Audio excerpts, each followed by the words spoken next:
তোকে জোর করে করেছে? হ্যাঁ। যখন করতেছিল কোনো ফিল আপনার আসে নাই? কিভাবে ভাইয়া? প্রথমে কিন্তু আমাকে মানে জোর করে করেছে। একটা মানুষ, একটা মেয়ে যদি একটা বয়ফ্রেন্ড বা একটা ফ্রেন্ডকে বুঝায় যে এখন করব না আমরা, আমাদের সময় নেই, আমাদের সময় নেওয়া উচিত। বাট সেই জায়গায় কিন্তু রাত সময় নেয় নাই। তো যে ছেলে সময় নেয় নাই, যে ছেলে আমাকে প্রেশার দিচ্ছিল, এটাকে কি বলা হয়? আচ্ছা গেল, জোর করে করেছে। তারপরে আমি যখন বুঝতে পারছি আমার মা মানে রাজের মা আমাদের বিয়ে দিবে না, তখনই কন্টিনিউ রিলেশন করে আমি কিছু প্রমাণ রেখেছি, যে প্রমাণগুলো আমি আজকে রেখেছি বলেই সবাই দেখতে পারছে যে রাজ আমার সাথে কি কি করেছে।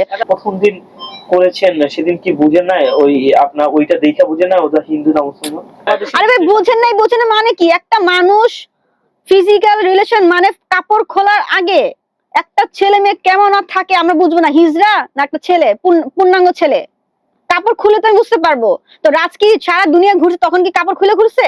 অবশ্যই না, কাপড় পরে ঘুরছে। তখন কিভাবে বুঝবো সে হিন্দু না মুসলমান? তবে হ্যাঁ, খাবার দাবার কিছু চেঞ্জ থাকে। রাত কিন্তু গরু মাংস খাইছে আমার সাথে, তো আমি কি করে বুঝবো হিন্দু না মুসলমান? আমি কি করে বুঝবো রাজের বাসার অবস্থা কি? আমি কি করে বুঝবো